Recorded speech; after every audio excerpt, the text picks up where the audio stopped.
Jadi korang kalau dah pakai Type R tak tune, itu memang pelik lah. So guys, hari ni kita nak tunjuk pasal tuning Hondata dengan Honda FL5 Type R lah. So korang yang pakai FK Type FL5 boleh datang ke AFN lah. Kalau nak remap dengan stock ECU boleh, ataupun nak pakai Hondata pun boleh. Kita ada ready stock lah, Hondata Fresh Pro. So sekarang kita ada promo sikit pricing. Biasanya RM6,000 harga dia, sekali Hondata, sekali jailbreak, sekali tune naik dyno. So sekarang harga dia rendah sikit. Kalau nak tahu boleh PM. So ini sempena promo hujung tahun lah. So apa yang best dengan Honda Type R FL5? Boleh dikatakan sekarang 2.0 manual yang antara paling best lah kat zaman sekarang ni. Dia 6 speed, dia 2.0 turbo, dia masih ada VTEC, dan handling dia sangat padu, dia aerodynamic, dia dah improve daripada body FK8. So ada banyak kelebihan lah. Seat dia datang dengan bucket seat Recaro. Jadi korang kalau dah pakai Type R tak tune, itu memang pelik lah. Kebanyakan Honda Type R ni wajib kena remap, atau kita panggil remap atau tune lah.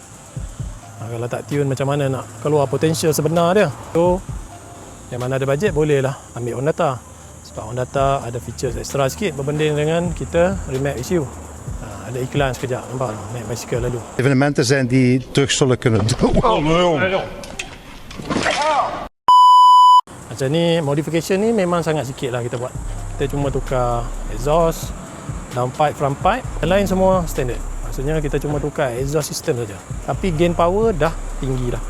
Kalau korang tak percaya, lepas korang buat macam ni, lepas tu cuba race. Confirm boleh menang lah dengan orang kata bangsa-bangsa yang sewaktu dengannya lah. Jom kita dengar cold start dia macam mana bunyi.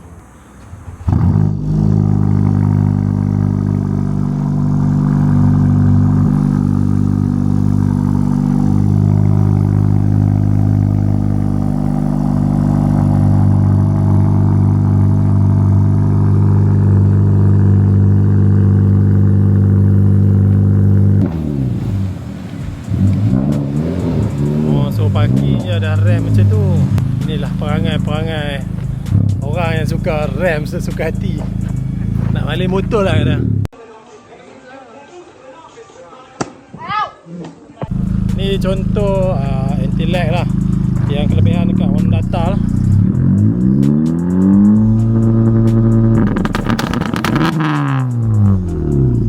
Ok, cukup lah.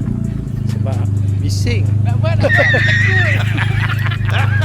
So antara yang kita buat macam tadi, anti-lag lah, nak launching. Masa nak launching, nak main drag, kita boleh guna yang tu lah. Ni kalau pakai Hondata. Kemudian kita boleh rolling anti-lag juga. Contoh kita nak race rolling dengan member-member, tengah drive gear 1, gear 2, bawa dekat 4,000 RPM, guna rolling anti-lag. Lagi power lah, keluar seketul. Dan yang ketiga, kita dah set dekat kereta ni flat shift. Maksudnya korang tak payah angkat kaki untuk pedal minyak, tekan je, sentiasa tekan. Nak tukar gear, so semua tu dah ready lah dekat kereta ni. Cuba buka bonet tak? So kita tunjuk exhaust, macam korang tengok tadi dah tukar. Tapi cuba tengok barang depan, confirm aku tunjuk masih lagi standard. So kat sini boleh tengok air intake masih stock, turbo inlet masih standard lagi, intercooler pun masih standard lagi, charge pipe pun masih standard lagi, turbo pun standard. Tapi gain power memang tinggi lah. Jadi kalau korang nak tune, nak remap guna stock ECU, atau nak tune pakai Hondata, dekat AFN Performance ni kita ada ready stock. Dan kalau korang nak order spoiler APR pun, kita boleh tolong order kan. Barang-barang lain pun sama. Macam ni kita suggest kat dia, next time kalau nak buat full modification kan, ataupun second step, tukar dulu air intake, intercooler, lepas tu dia punya turbo inlet kan. Tapi kalau dia nak tukar air intake saja pun dah ada gain lah, ada gain banyak lah. Tapi kalau nak complete air intake, turbo inlet, intercooler, kalau nak power lagi, tukar terus turbo tukar, boleh lagi dapat 400 lebih horse. Kalau lagi second step, tambah tukar fueling, injector dengan fuel pump. Boleh pakai Hondata punya fueling system. Masa tu gain horsepower dah tinggi dah, dan kereta akan jadi king lah. Power masa tu dah 500 lebih lah. So yang mana yang nak tune FK8 atau FL5 boleh roger dekat AFN Performance Sungai Bakap, Pulau Pinang.